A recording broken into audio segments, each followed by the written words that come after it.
Go ahead and record. We're recording. Thank you.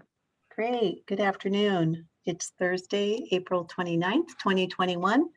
It is 2:03 p.m. and this is a meeting of the Steering Committee for the Vermont Climate Council. And we can get started with the first agenda item, which is to review the agenda. Great. So, hi, everybody. It's good to see everyone. So we have a couple things on the agenda here, and we wanted to make a quick shift on the amount of time we spend on it.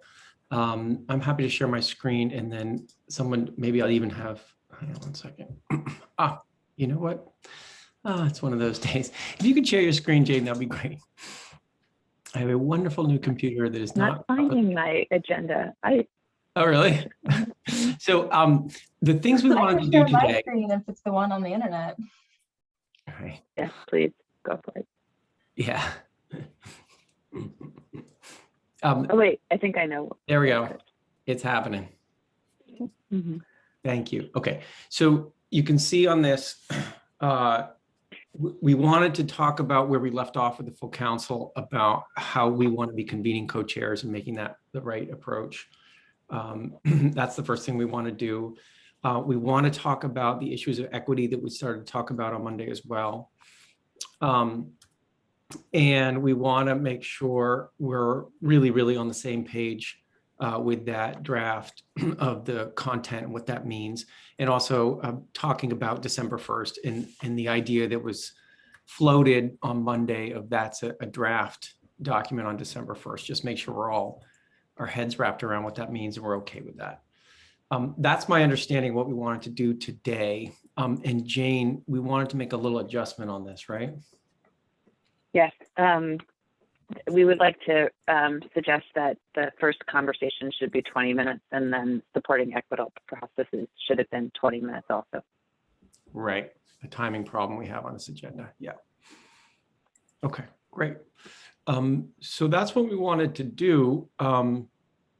Any comments on that agenda or whether things that we're missing that we want to make sure if we need to spend a little time on today too? Is that good? Okay. Great. All right. So you can, if you go online, I can grab it, or maybe Lauren, even if you want to throw it in the chat, that link. There are links in that agenda to each of these items. The first is approving the minutes from our last meeting. Thanks, Lauren. The minutes from the last meeting, you can click right through if you want to look at those for a second. And we'll just do our normal. Yeah. Go ahead. Yeah, I just want to make sure everybody's had a chance to open them up and click through the agenda. Yep. I'm still. Go ahead. Yeah, go ahead. I inadvertently open the Zoom meeting instead of the agenda. So. Okay. Jared did ask a question in the chat, and this was posted publicly as well as shared with council members and subcommittee members. So, yeah. Okay. All right. Okay. So the meeting minutes from April 15th. Are there any concerns about those minutes? Just take a moment. I'm not seeing any right now. Okay, great. So not hearing any concerns. Let's treat those minutes as approved. Thanks, folks. All right. So the next thing we wanted to do is to try to get our heads around what we wanted, what you all as a steering committee said you wanted to do, which is let's bring in co-chairs and make sure we're getting the cross-pollination and the coordination across the different subcommittees. We talked a little bit about this on Monday in the meeting, and there were thoughts and ideas about it. And now is our opportunity to say, okay, this is what we should do. This is the plan. So I don't know, Jane, if you want to walk us through the logic. We updated that little diagram that we had showed on Monday with a sort of an additional proposal.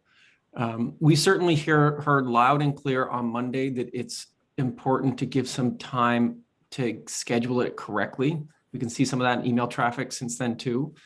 So we want to make sure that people feel comfortable that we're scheduling this stuff up correctly. And give people a chance to make sure we can get as many folks as possible. Jane, you want to walk us through your thinking about this dance between the role of the council, the role of you all as a steering committee, and then this other potential space where we had the co-chairs really together? Yeah, thank you, David.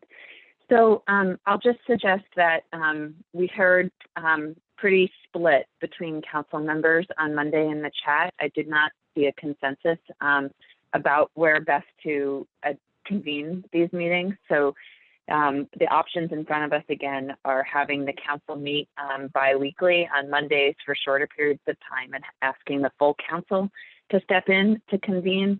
And the second option, which is where we as a steering committee has landed, as well as what we proposed in the process roadmap, which I'll just remind you was approved by consensus by the full council, articulated that the steering committee would act in service of convening the co-chairs. And so I've also done some further outreach with the co-chairs of the steering committee, not of the steering committee, of the subcommittees, to sort of start to get at sort of their reaction to what they would prefer, as well as sort of timing for those meetings and what would work best, which is what I've tried to reflect here. So, and then I've also had some conversations with others about the way we frame the opportunity for council members to participate in these steering committee meetings a little differently, perhaps, than we have to date, to make folks feel more welcome and encouraged to participate, as if we choose, which is my recommended approach, to convene the steering committee as the way to invite the council and the subcommittee co-chairs in to discuss topics of conflict or topics of overlap in a timely manner. So again, that's really the goal, is for those co-chairs to come together on a regular intervals to check in and work through difficult areas of overlap and processes in order to keep us moving in timely fashion towards the end goal of the climate action plan. So what I'm putting forward here, and what I've done on this slide, is illustrate the next few council meetings, which in May, June, and July, and then suggested where the steering committee would meet and what the goal of those steering committee meetings would be. So based on my query of steering committee, subcommittee co-chairs, I should say, that they're more available on Mondays than they are at this time on Thursdays. So if we wanted to stay in line and not have to suggest a whole new meeting time and meeting schedule, and hoping that because Mondays have worked for this group for council meetings. Hang on just 1 second. Jane? Steve Crowley, can you mute? Thank you. Steve. Thank you. Or if you make me co-chair, I can help take care of those things. There we go. Thank you. Thanks. Thanks. So if my suggestion here, and based on what the calendar would look like for the foreseeable future for the next couple of months, I would suggest that the steering committee convene bi-monthly also still, but we would shift one of our steering committee meetings to the off Monday bi-weekly of the council.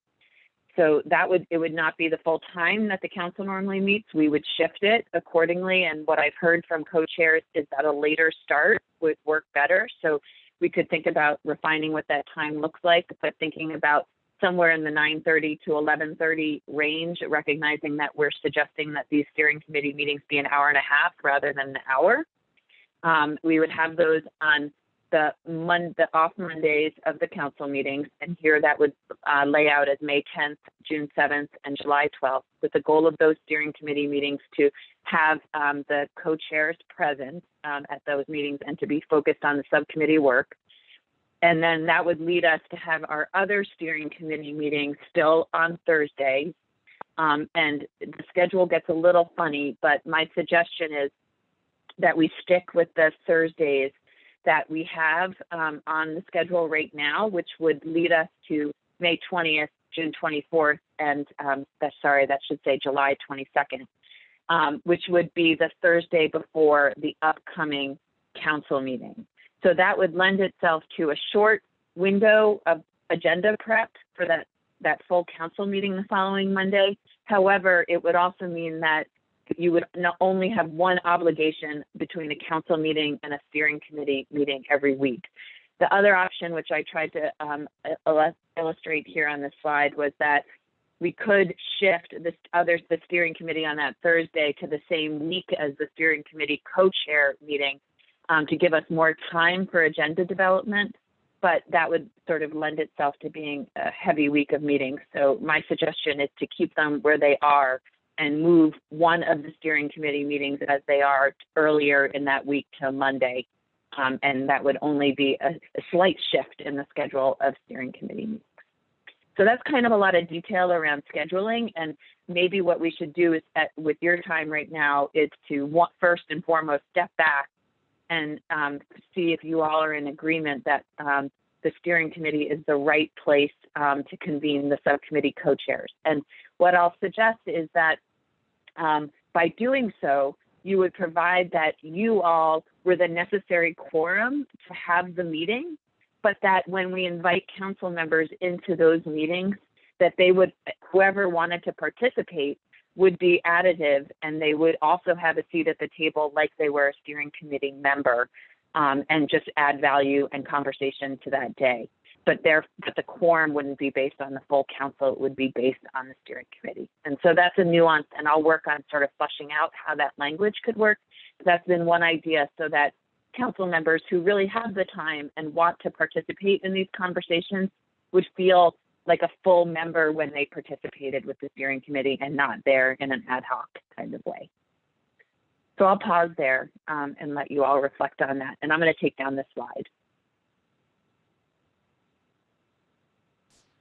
Okay, so underlying the messiness of setting up meetings is the overarching goals, right? Of making sure that the subcommittees have these touch points for coordination, tackling issues, wrestling with stuff that's cross-cutting.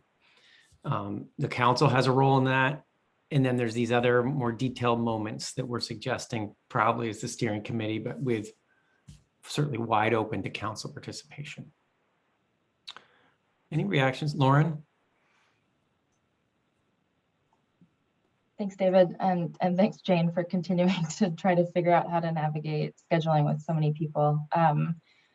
Just coming from cross-sector mitigation, where there was good conversation between the significant touch points of the other 4 subcommittees with that one, I think that it's pretty apparent, even just as recently as 30 minutes ago, how necessary co-chair and cross-subcommittee coordination is. So I'm very supportive of this effort at large. I don't have a preference, and it didn't seem, to Jane's point, that feedback from the full council that there was a clear direction. However, there did seem to be a clear direction that if we are going to convene co-chairs, we need to do it in a way that affords all of the co-chairs access to this, and recognizing that three of the 5 subcommittees have co-chairs who are counselors who would say they wouldn't be able to make it as it was currently scheduled. So I want to elevate those voices and make sure if we are doing steering committee co-chair coordination and convening, that we're convening all of the co-chairs as best we can. Yeah. Let me just respond to that real quick. Thank you for that, Lauren. And David and I heard that loud and clear, and I really appreciated that. I will say that since then, in my conversation with co-chairs, that too is actually split 50-50 amongst co-chairs. The ones who spoke up at the council meeting felt very strongly that they didn't feel like their co-chair would speak for them and they wanted to be present. But since then, I've also heard from other co-chairs that they feel completely appropriate allowing like tag teaming those meetings because they're all maxed out with meetings, and that they felt like their co-chair could represent their subcommittee without them being there. So even that split right now on the back end of that. So I think we should do our best, which is what I'm trying to do, and we all will try to do to get whoever wants to be present. But I think we'll do just that, and recognize that that's not true for everybody. Yeah, and just to be super clear before I go to Secretary Young, the what they couldn't attend was today. They Yes. couldn't attend, not the meeting dates that are on that slide. Yeah, Secretary Young. For some reason, I have no hand today. I have a totally different screen than I'm used to. So sorry One of about that. those I'll start speaking out. Yeah. I just kind of want to pull back a little bit to make sure I completely understand how we got here. And, I think we've established a steering committee of 6 people, equal representation between the House, Senate, and executive appointees. And the steering committee was to be of service to the full council. And what I want to make sure I've heard is that we had proposed meeting with the co-chairs in service as needed, but then we, probably me, but we talked about how could we satisfy the request from the legislature to have routine updates from the co-chairs and what's going on in the subcommittees. And we had this brilliant idea at the time that, well, if we have the co-chairs in every other steering committee meeting to spend like the first 30 minutes doing, basically an update, that would be a tool that we could provide to the legislature. And then, of course, we could have conversations, after that around the issues and concerns that have been raised. So what I don't know is if I heard consensus around co-chairs even meeting regularly with us, or would they prefer on an ad hoc basis?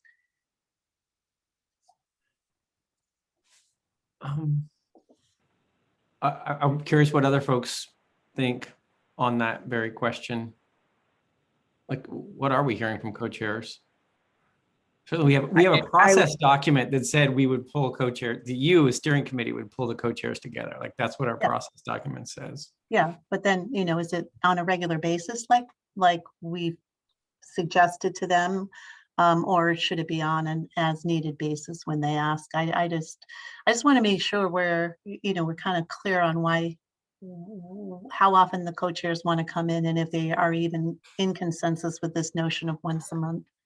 I'll just offer from my experience in the science and data and cross-sector mitigation subcommittees that I think, especially as the work plans get underway and kind of work products are being shared in terms of draft, strategies, in terms of, things that we're looking into, that I've heard a lot of desire for kind of cross communication and coordination, and that happens to an extent through the liaison role, but I think that we were wise to identify it early on as a steering committee, and from some of the co-chairs that it would be helpful to have that coordination role at some regular interval, and that it's becoming even more relevant as the committees really dig into their work. I really I agree with everything and appreciate everything that's been said. And I think that Jane and David, you've arrived at an elegant solution. I mean, I think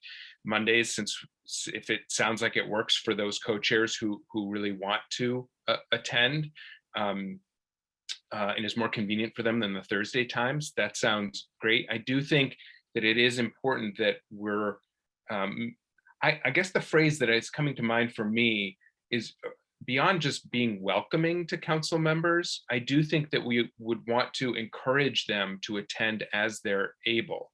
I think we could still keep, as you said, Jane, the quorum requirement for those as a steering.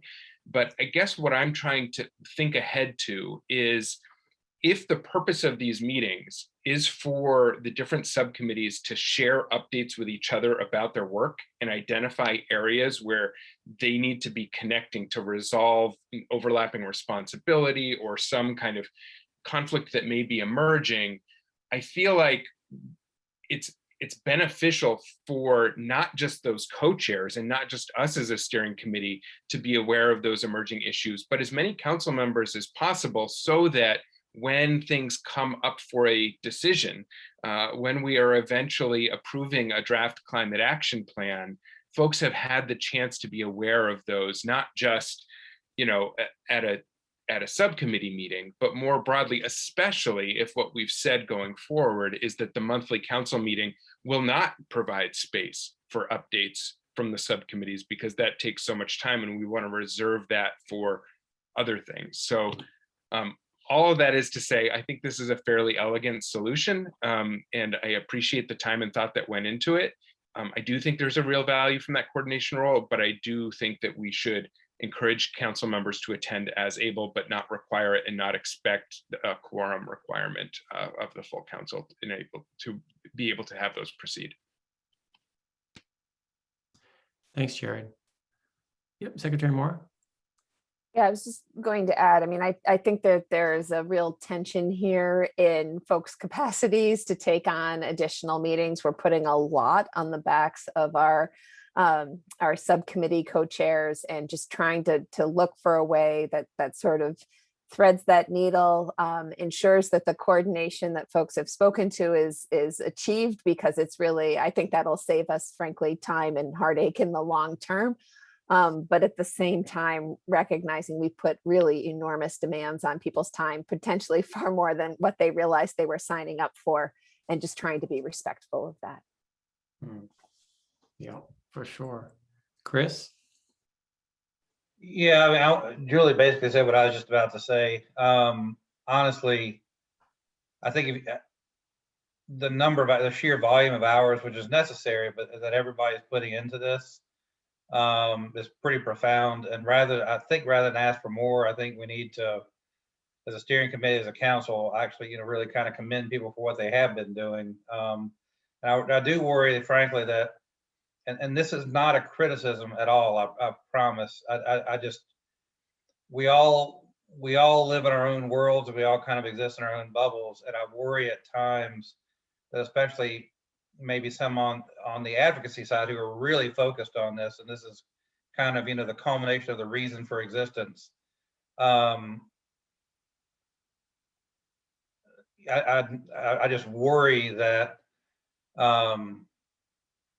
we may be breaking the straw of the back of some of the folk who, that's a bad metaphor. Anyway, I'm just really worried that, especially for the people who don't have any kind of real compensation to do this, who have, cows to milk and other businesses to run and other things, that we're really pushing the envelope here for that, and may ultimately create an inequitable situation for their participation if we keep pushing this. So I think we've threaded the needle well. I'm not being critical. I'm just trying. I'm feeling it, frankly, myself today, because I've got other things I've got to go on. But if I'd actually been able to make the cross-sector committee meeting at 11 when it started, instead of going to another meeting, I'm kind of like Jane today. My meetings would have started with Climate Council at 11 and ended at 6 tonight. And meanwhile, I'm the director of a regional planning commission. So, I'm not complaining. It's just, that's a lot. So, and others don't have that kind of time to give to this at all. Yeah. Secretary Young? And I just to tease it out a little more, I mean, I agree with Julie and Chris. I'm afraid those who are already feeling like they've committed what they can are going to be pressured or feeling some implicit pressure to now start attending the steering council meetings, especially if I heard correctly, that those who come will then become a voting member, to lack of a better term, of the steering committee. That if they show up, they are part of the steering committee and the decision making of the steering committee. Is that what I heard, Jane? I think that is one idea.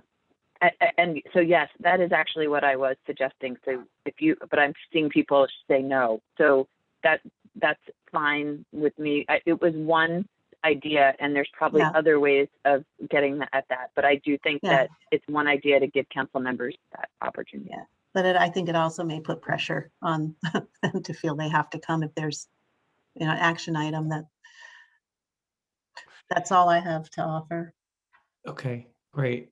Liz, and then I'll jump to others. Yeah, I was debating whether to, I mean, I support what Suzanne just said. I mean, I on the one hand, I want to make sure we're not in a framework of inflexibility. And on the other, we also should be mindful not to go backwards. So unless I wasn't at Monday, I'm sorry. So unless there was an actual kind of council consensus to change the steering committee process, I guess I just question why we would do that.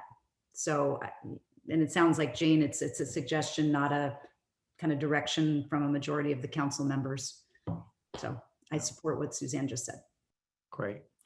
Okay, Chris, and then Julie, and then we'll finish up on this. Looks like Chris, all right, put his hand down. So I would just add that this is the model Jane's described is not dissimilar to one that I've been involved in the Lake Champlain Basin program, where they have they call their larger group the steering committee, and then the smaller group their executive committee. And there are a handful of people like this core group that are necessary to determine a quorum exists for their steering or their executive committee meetings. But that all steering committee members are welcome to attend the executive committee and sort of have full voice in those conversations. So they're not participating like a member of the public, but actually able to engage directly in the conversations. And I very much appreciate the concerns Suzanne and Liz have raised about putting pressure on people to feel like they have to attend. My experience has been that it's actually, I think, a value added, and if there's something somebody feels passionately about, they are able to show up and know that they will have the opportunity to engage with the steering committee members. And it just offers an opportunity to sort of find a middle ground there. That said, I'm not wedded to it. I just wanted to offer the perspective of another organization I participate with, where I think it actually serves us fairly well. Well, then can I ask a clarifying question? I mean, the part that confused me when I heard it was the sort of quorum and vote aspect. I mean, if the issue is that if council members, chairs or otherwise want to attend, they want to make sure to be able to talk and not necessarily have to wait until public comment, for example. That feels different to me. And I would hope that if someone right now wanted to do that as the steering committee to the council, we would do that.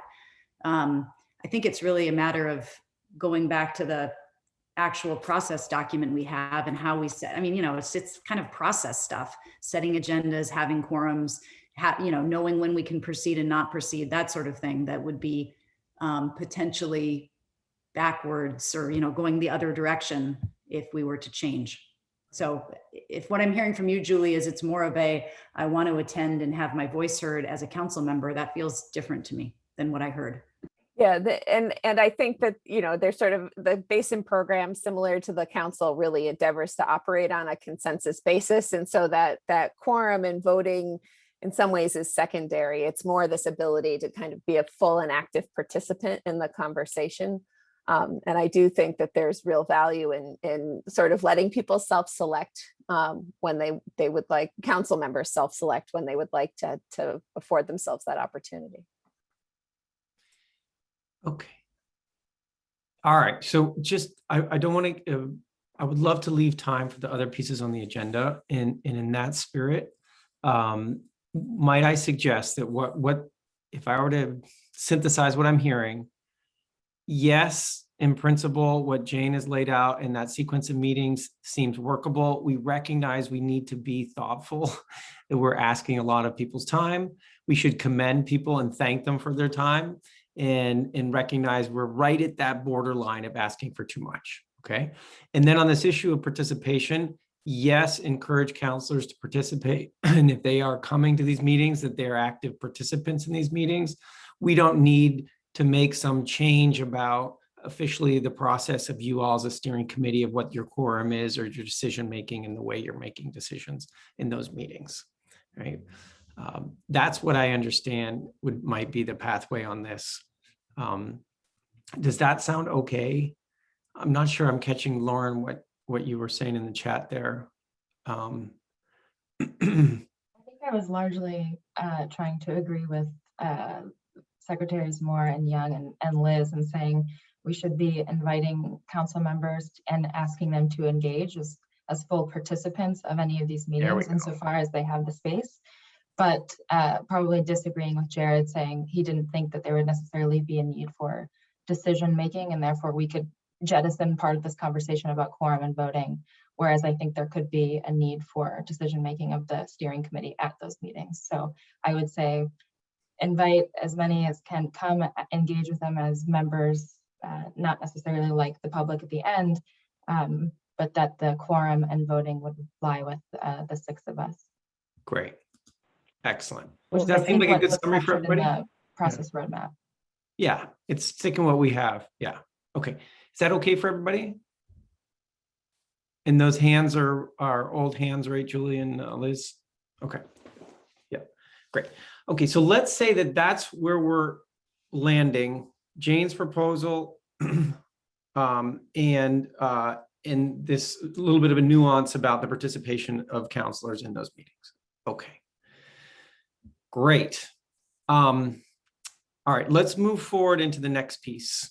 And the next piece is about the conversations on equity and justice that we had started on Monday, and some specific pieces to that, which we talked on Monday, you all as a steering committee would take up.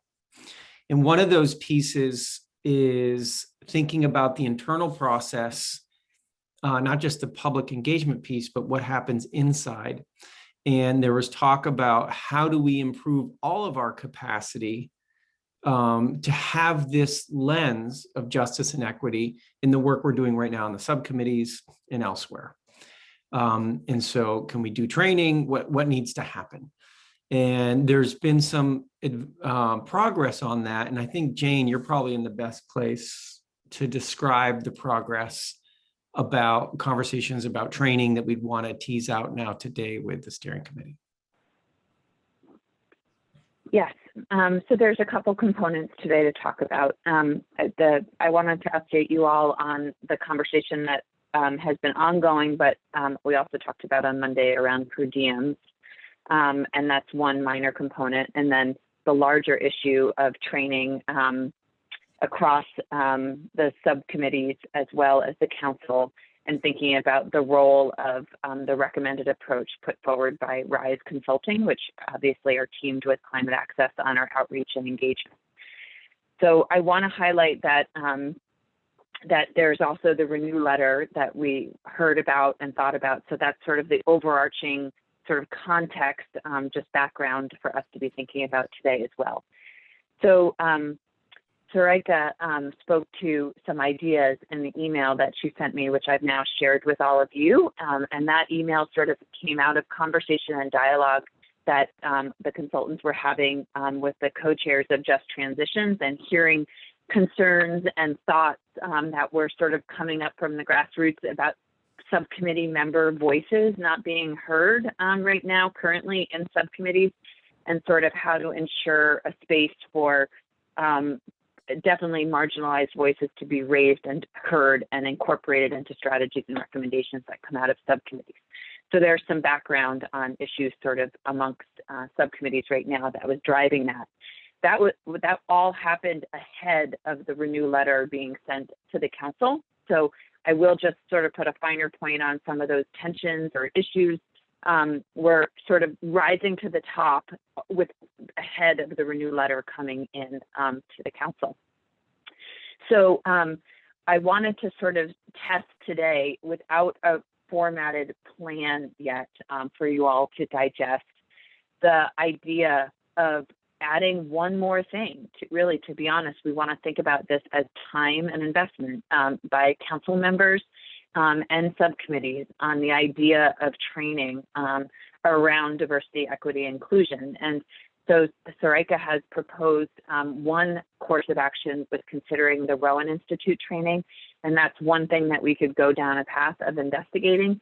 At the same time, if I was to do that in service of the council and subcommittees, I'd probably try to do a little bit more outreach and interest and to think about what the appropriate training is in concert with our consultants, but also recognizing that Rise Consulting signed on to the Renew letter, which creates a bit of a conflict now. And so we should also do our own due diligence expertise around thinking about what the best training opportunities are. So, but I also am just, mindful of time and considerations, but it feels really heightened at this moment that this is an important next step for council members and subcommittee members to consider the language we use, how we think about incorporating diverse voices into the conversation, not only before we go out to the public, but amongst our own subcommittees and membership, and then of course across that. So there's a lot of opportunities, and I just feel like this is a moment in time for you all to be thinking about what the right role is for the council and subcommittee members in this conversation. And I'm happy to take your lead to find and develop a plan to put forward at our next meeting. So hopefully that's helpful. I will, why don't I pause there, and then we can also, once that conversation plays out, talk a bit about per diem. Right. Okay. So let's talk about the training piece first, and just get some reactions from folks about that. Whether the the option that's put forward there makes the most sense. I mean, Jane says, let's go out and do a little more research, but let me just open it up. How are people feeling about training for all of us and the committees, the subcommittees, the council, everybody? Yeah. I'm happy to start, but I think it's critical. I mean, having been through the trainings and different aspects of the training, I just think it's something we should do. I feel strongly, but I don't want to lead everybody down a path they don't want to go to. Yeah. I saw some thumbs up from Jared on that, some nodding of heads from Lauren and Chris and Secretary Moore, right? And Liz, yeah. Okay, so yes to the concept. Jane has some specific questions, like there's that, if you hyperlink from the agenda item here online, you can get to the Rowan Institute, sort of how they view this. They put together a document. Jane, I wasn't entirely clear. Does Rowan Institute offer these kinds of trainings, or is like Sarika offered, she would give this training? Like I was a little unclear about that whole piece. Yeah, I've had a conversation with her today, actually, just sort of to follow up briefly about, but Sarika is not in the position to really do this training for us. And so the idea would be that I would consider who else could do it, if not the Rowan Institute themselves, which I think would be the logical next step. But there are others trained in the state who do this training. And I would expect, Secretary Young, you would agree that I should reach out to Susanna also and really think about what other opportunities, could be made available to the council and subcommittee members at her suggestion too. So widening the net around what the training opportunities really are, now that we are highlighting a need at this moment for internal training sort of to the council and subcommittee members and conversation across. That's sort of my question at this moment, is there's been this recognition about how we engage and talk with Vermonters about the work that we're doing and the progress, but it's sort of all of a sudden hitting me and others that there's a need to sort of think about how we engage even in the internal work that we're doing right now, and what are the necessary tools and trainings that we need to do that appropriately. Great. Okay. Have any of you been through trainings that you found particularly helpful in this space that maybe you want to point in, Jane, in that direction to explore as alternatives, as another alternative to doing the Rowan Institute? The suggestion that Jane made to consult with Susanna Davis, I think, is a good one. She certainly will know the scope of resources available to us as a council to go to. And the Rowan Institute, what were you suggesting about a possible conflict, Jane? Is Sarika a part of a subcommittee, or are they a contractor now, or? They're a contractor now. Wait, I'm confused. The And Rowan they thought- Institute is Rise Consulting? No, but just the idea that we would amend our current contract with Rise Consulting to give them work based on the letter that they Yeah, sent, that they wrote. that we're party to. I understand. Okay.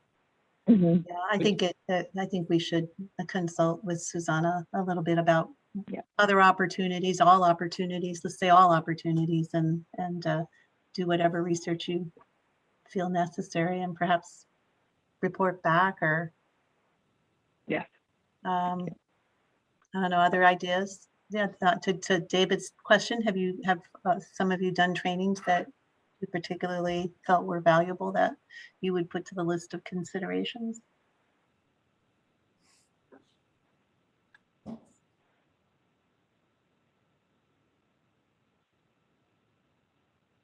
Great.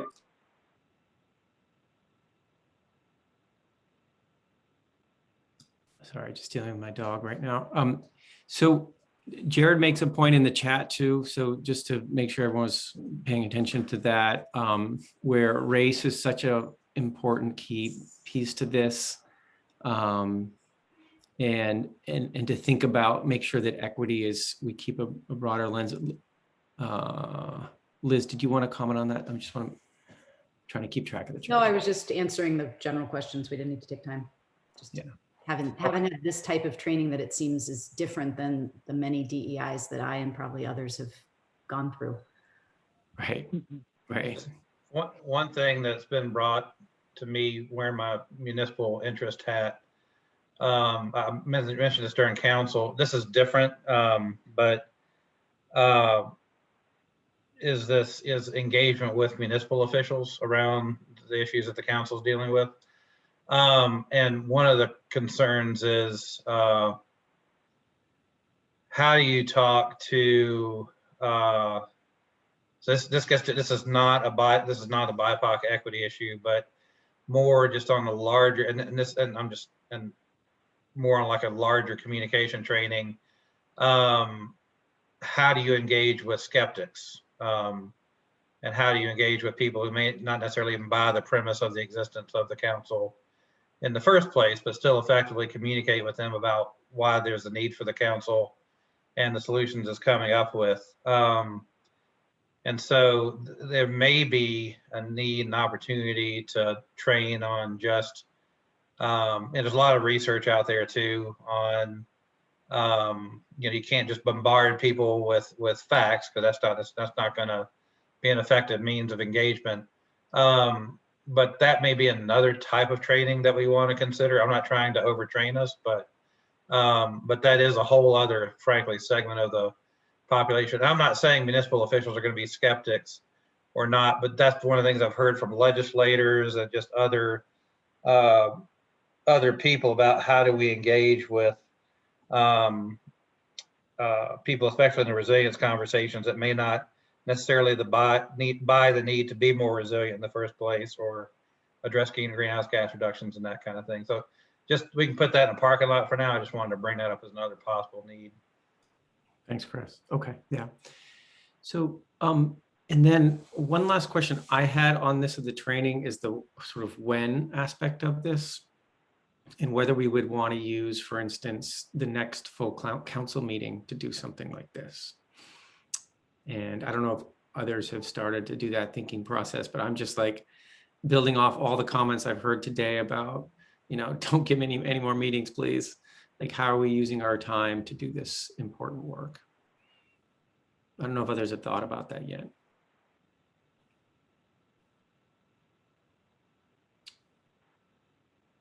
Yeah, Secretary Young. Wait, hang on, you're still on mute, Secretary Young. Just remind me, have we changed our regular meeting on Mondays to start at a later time and go in a shorter fashion? Did we resolve that on Monday? We signaled that Okay, in these months, we may have somewhat shorter, Right. less need, like not a 4-hour need. Right. So if but we have did less need comply. because the subcommittees are in full bore work mode, and it's a training that's going to be an hour or 2 hours, I would support having it at the next Monday regular meeting if there's room. Great. Yeah. Okay. All right. Anything else on this topic? Lauren, were you about to say something? Yeah, it's a question of Jane, who has her eyes on like all of the many, many moving parts of this machine. One, I also support Secretary Young's recommendation to add it to a full council meeting, especially if we have the time and space for everybody on the council to hear and learn together. I wonder, Jane, from your perspective, if there's anything within the existing contract that would incorporate or allow for that, or if that does require an expansion of that engagement. And could that be done before the next council meeting? Not 100%. It is not within their current contract to help us, but since we're not going the route of amending their contract or working within that contract, it sort of depends on what the cost is, about how fast we could engage with somebody to provide that training. It requires different requirements. Approval.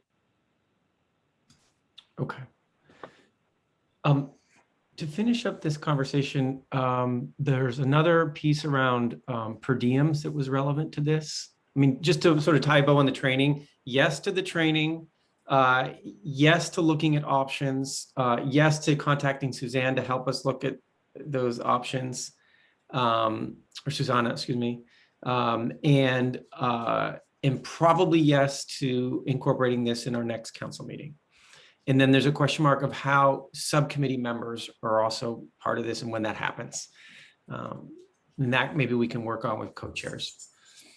And maybe they come to that meeting as well. Everybody comes, who knows? Okay. And so if that's the tying the bow on the training piece, Jane, you would also put out there per diems. There's some moving pieces on that you wanted to signal to the steering committee. Yeah, thank you, David. This came out of Monday's council meeting, and then Lauren, you sent the follow-up for us to consider ahead on this agenda. And so this has been sort of percolating also for a while. So I just wanted to sort of update everyone briefly on the action that's happened this week quite quickly. So there had been some movement about a philanthropic effort to sort of support above and beyond per diems that are given by the state. That, for a number of reasons, doesn't make a lot of sense. And so the suggested approach was for a senator, Kesharam, to bring up in committee the idea of amending the statutory language to allow subcommittee members and council members to get higher per diems, $100 per meeting, and that's moving quite fast right now. They're actually going to take testimony on it tomorrow. So ANR's general counsel has been working with legislative counsel to craft language that made sense. And so I'll just suggest that the way that our per diems work currently is that, like all state per diems, and council members, and then through the budget adjustment, we were able to add subcommittee members are eligible for $50 per diems for every meeting that they attend. That equates to 15 council members, because the 8 administration council members are not eligible. That then, in addition, with all the extra subcommittee members added, was an additional 24 subcommittee members who were not either council members or state employees. So in total, there are 39 committee members, council members who are eligible for per diems. To date, we've had 4 people, actually 2 people, but 4 people express interest in collecting per diems.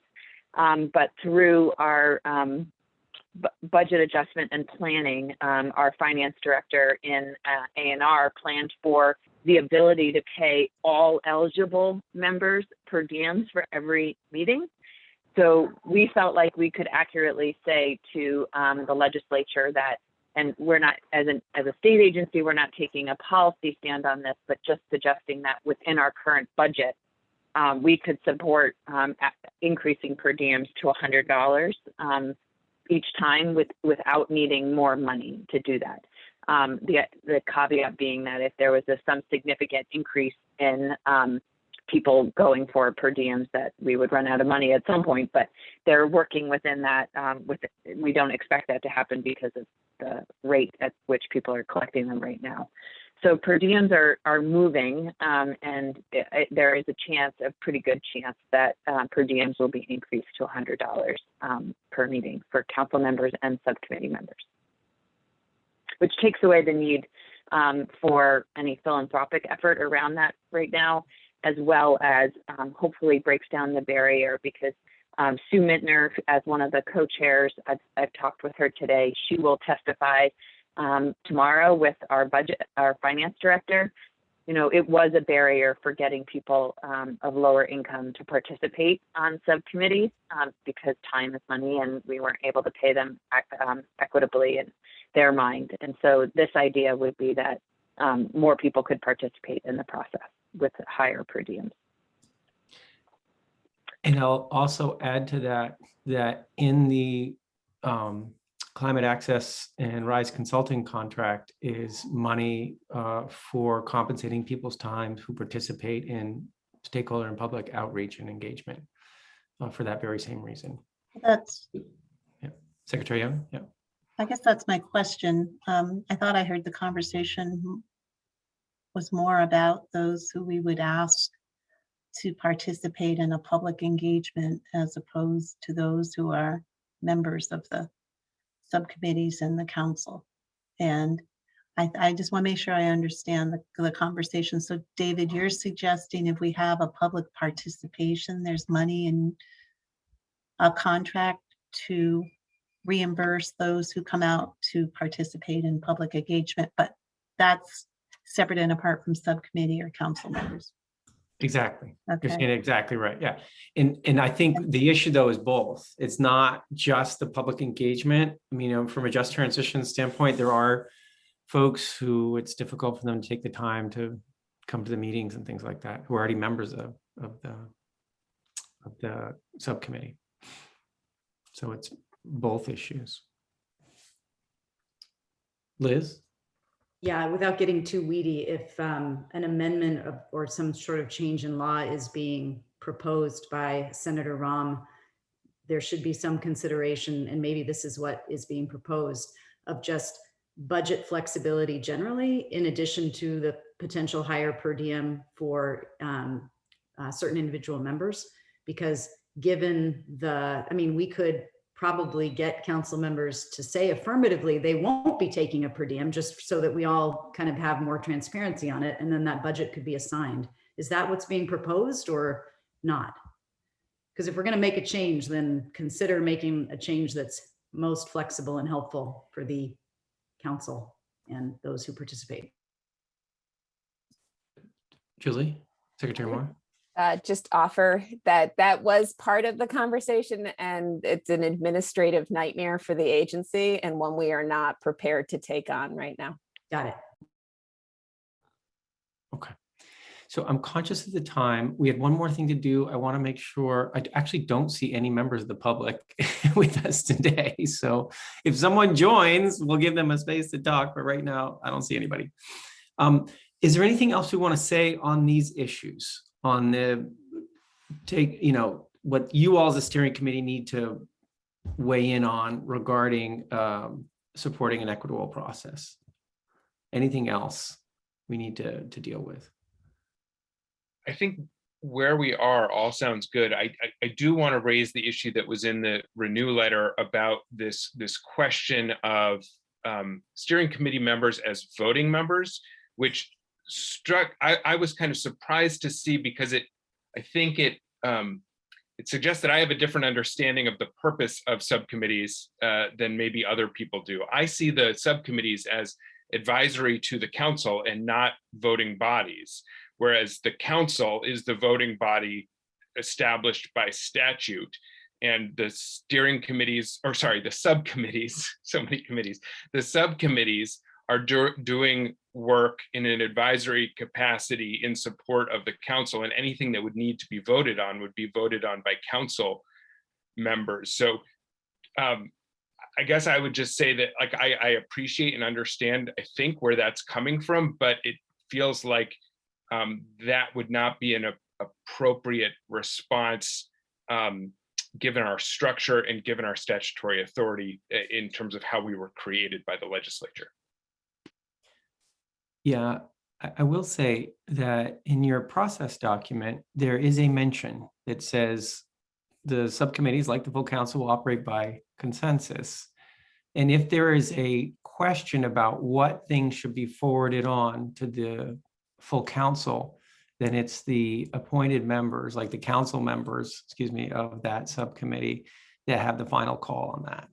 And so there is that mention, and that could be what that letter is reacting to, is that mention that if there's any doubt, if it's not working, that the full subcommittee is like, yep, this is our package, then there's the council members on that subcommittee have kind of a special status.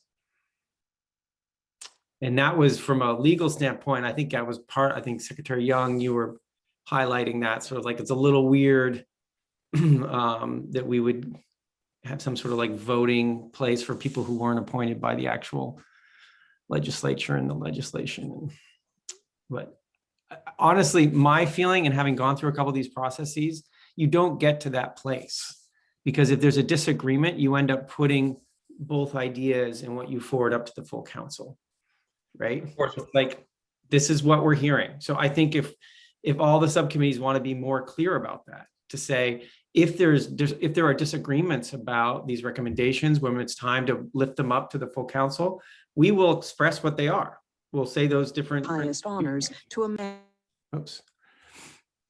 But I think to the point of the letter, I think that, you know, the response was, you know, it's an example of kind of that unintentional, in this case, unintentional continuation of creating a structure that doesn't elevate those voices. I think that's the concern. So I suspect you're right, David, that's going to be the case. So we'll resolve those issues. But, you know, that's the kind of, you know, thing that keeps happening.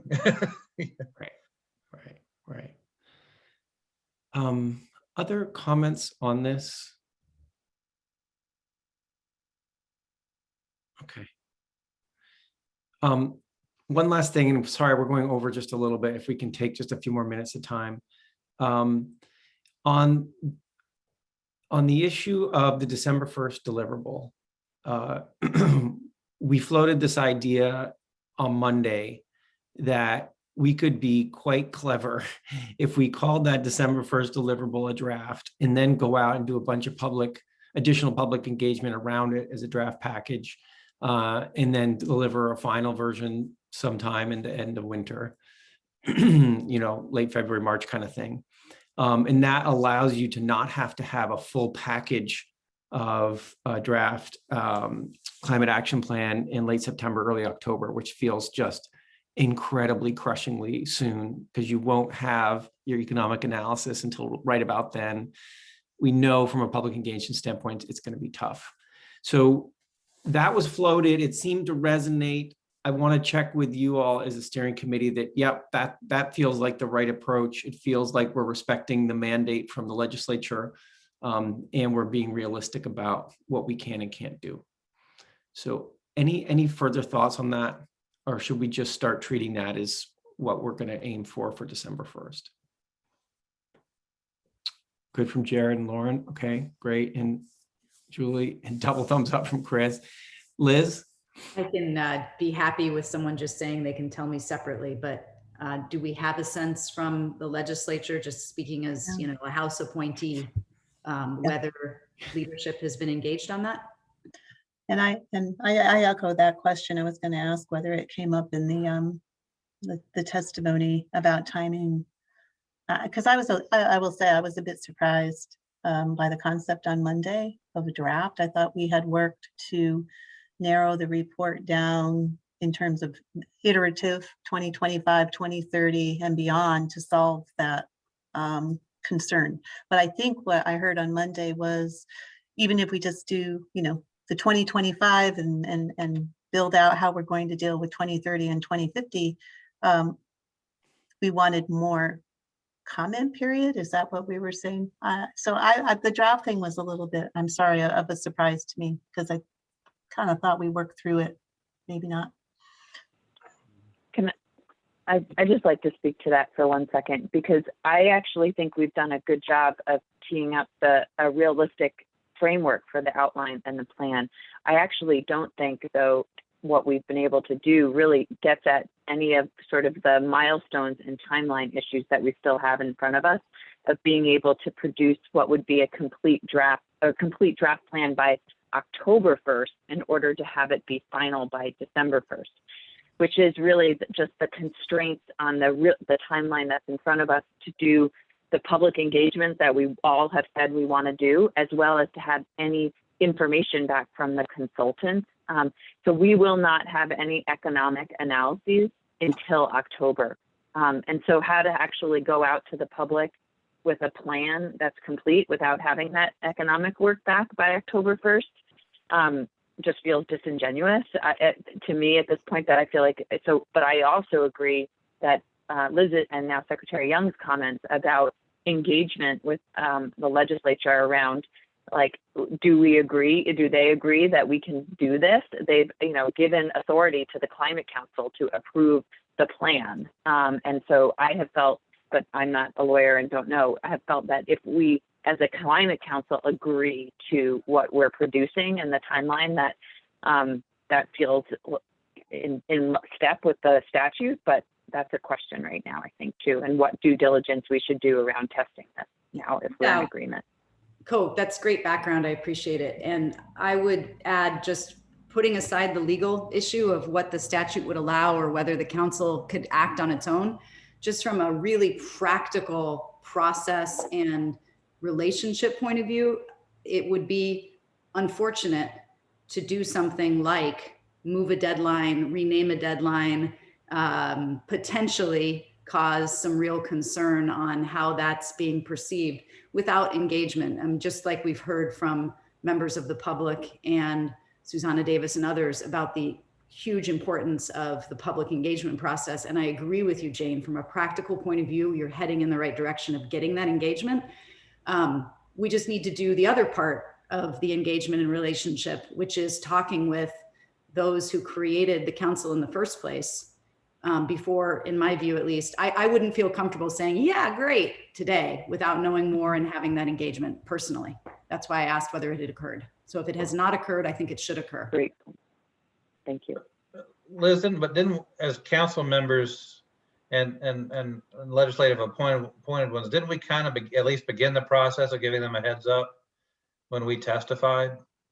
We certainly gave Secretary Young's framework, but that's that's different from what I'm hearing. Yeah. Got it. I guess I was just thinking about telling, I think we gave them a heads up. I was thinking, and maybe I'm wrong on this, is the heads up that we're making a lot of progress, but we're also still kind of building the foundation to actually do what they tasked us with doing. But yeah, so is that I mean, what will be the process? Is that a letter from the steering committee, from the council? What would that be? It may just be, Chris, if you and I agree, to contact Briglin and the speaker's office, and, I mean, it may be individual steering committee appointee communication initially. If the steering committees finds that acceptable, I mean, I'm certainly happy to do it, given that that's our role. And then same on the Senate side.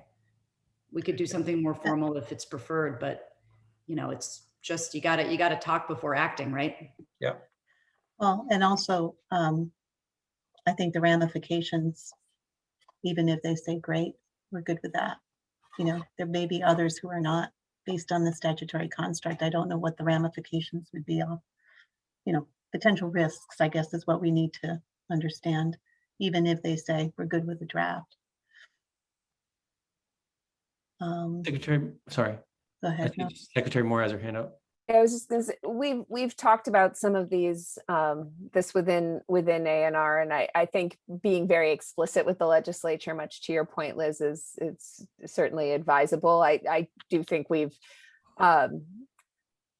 much stronger than notioned that the schedule is challenging and that we're trying to balance a lot of competing directives, frankly, that are contained in the statute in terms of public engagement in particular, and our ability to deliver on the timeline that's prescribed. So I do think that kind of communication would be great. There are challenges associated then with the rulemaking deadlines, which follow immediately on the heels of. My sense in some of the conversations I've had offline with particularly members of House Energy and Technology is that they weren't particularly interested in engaging in that conversation now. It felt too early. And so maybe, this is one of the challenges of our legislative session and how all of this is laid out, is we're going to end up being essentially late by the time we come back to the conversation if they really don't want to have it right now. But I think having that dialogue is really important, and just reflects sort of both the magnitude of what we've been asked to do, and our ability to do a good job at that work on the time, with the time provided. Great. Okay. So on a specific action item, it does sound like some informal conversation would be helpful to start this off, and then maybe some additional formal communication about this. Okay.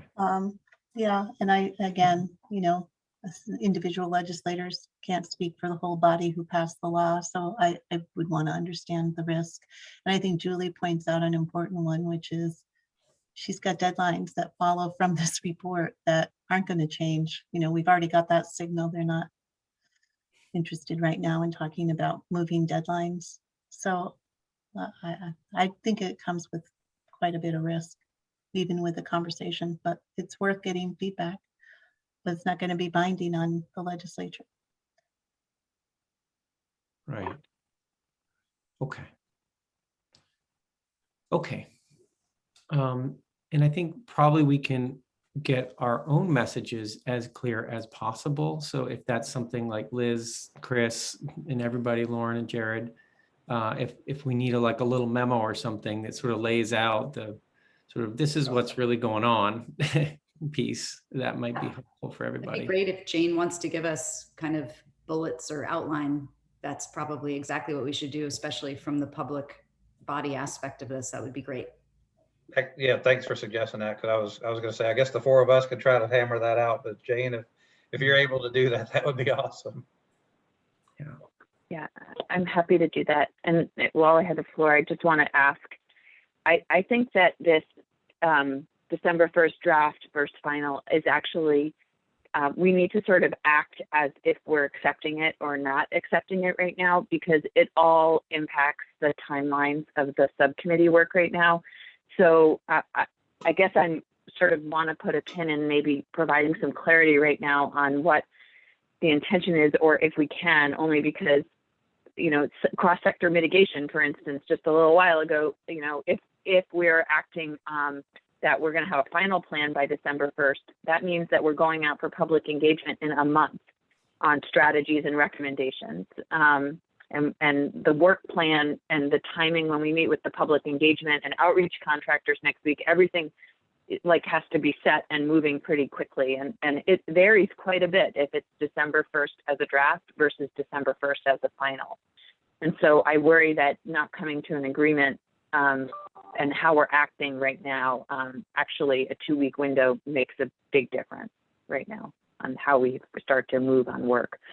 So my ask is that we proceed with the idea that the December 1st date is for a complete draft plan, but recognize that we may have to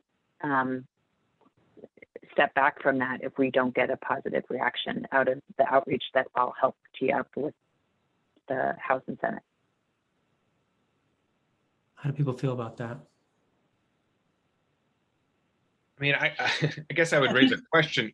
Yeah. Sorry, go ahead, Secretary. Yeah. No, that's okay. I think we've voiced concerns that we haven't had enough communication. We voiced concerns that there may be risks that we should all go in eyes wide open, even if we get a communication with a nod from a couple legislators. That's not changing a statutory deadline. I'd like to look at maybe Matt could, I'll look at the statute too. I haven't, read through what that deadline requires. It requires the council to act. That's part of the challenge. Matt has taken a look at this space. It doesn't actually, there's no legislative obligation until we go back to them with rulemaking packages. And so this was one of the concerns all along, is that they in some ways abdicated their role in the process. But I think that is sort of rearing its head as a challenge here, in that it is put on the council to act on December 1st. Okay, well, we're not, I think I would like to have Matt let us know what that means. Yep, And absolutely. if you're saying we have legal advice that it's defensible for us to act by just putting out a draft, and that's the statutory construction we're comfortable taking, that's in my mind the question. Yeah, okay. I will follow up with them to have that question answered. I guess I would just say very briefly that I, of course, defer to others who have more experience in this space and more experience working with the legislature. But as I look at the statute, the requirement is for the submission of a climate action plan by December 1st. And whether that is formally called a draft or a final, as long as we're submitting a plan that meets the requirements, even if it's going to be improved upon by later dates, it feels to me like there's a clear rationale for that being defensible, at least in my humble opinion, which may not matter for much, but that's how I was thinking of it, for transparency's sake. Okay. And Monday feels like 6 years ago. What did we agree to as a council about the draft? We didn't. It was an idea that was floated, and there was one council member who wanted to think through the implications of that and put some question marks into it, but didn't said, this, in theory, it sounds okay. These are the questions I have about it. Otherwise, we did not seek, nor did we get like a resounding one way or the other. Right. I think it was a new idea on Monday, Chris. I just couldn't remember how the end of that whole thing. So yeah, thank you. I know. It's like 60 years ago. Lauren? I feel like I should start doing what Secretary Moore does, just put my hand like this. It might be more visible. So I think the two considerations here are the statutory implications. It sounds like from Secretary Moore that General Counsel Chapman has looked into this, and it seems like the council should be okay moving forward with approving a draft climate action plan by December 1. The second part is what Liz brought up, which is just the general relationship building and trust between the different bodies that are part of this process. So I do think if we are okay based on legal guidance to move forward with draft plan by December 1, this group should agree to that, but we should also say within the next X number of days or weeks that their respective appointees go just to have that conversation with the respective leadership. I feel like that's what we should do. Okay. And I'm not entirely clear right now whether all 6 of you are ready to say that, right? Because I'm feeling a little bit like you want to hear one more time from the lawyer. You tell me.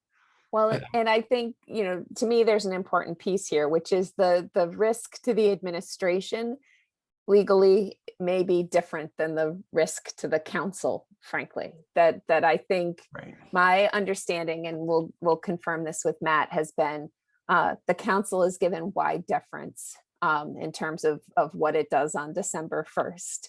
And there isn't really anyone overseeing sort of what's in the December 1st plan. That's on us. The issue is the agency needs to move forward with rulemaking immediately following on the heels of the plan. And the timeliness of our ability to do that hinges on the timeliness of the plan. And so and I haven't had that second step of the conversation necessarily with Matt, and we'll take that up with him. Okay. So let's put a pin in it. Unfortunately, it leaves Jane and everyone a little unsatisfied that we don't really have 100% feeling on this. However, what I am taking away is, in principle, it seems probably like the pathway to do. There are some legal questions we need to do, and let's be thoughtful about how we're communicating this with the legislature. In the meantime, recognize we don't really have 100% certainty right now. Is that a fair summary? Okay. All right. Okay. And it may be that we need, on this particular issue, to pull ourselves together for a quick conversation, even outside of our normal meeting zone, if we feel like we have to do this, right? And maybe Secretary Moore, if you want to even schedule something up with your council, and we could participate that in together in a quick ad hoc meeting, that may be sensible. Yeah, I can work with Jane on that, on Okay. scheduling such. That way we don't go a month or something before we make a decision on this. Okay? We can't, we have to move on it. Yeah. So let's assume we have to do something ad hoc on that. Okay, so we have completely abused your time today beyond what we said we would. There is one person here who I don't recognize, who is Matt. And Matt, are you a member of the public who would like to make a comment now, or are you someone who's connected to somebody here? And I apologize, I don't know you. Well, I'm connected to all of you, right? I'm Yeah. Matt, Executive Director of the Vermont Fuel Dealers Association. We're the ones that sell the gasoline, diesel, heating oil, and propane. Forgive me, but I am a lobbyist. And forgive me if you've already suggested this, but we have a couple of weeks. Why not just ask the legislature to accept the draft on December 1st, rather than, ask for a legal opinion? We could get it with certainty. Or has that already been discarded, that idea? Thanks, Matt. Appreciate that thought. And, I welcome the steering committee to react to that.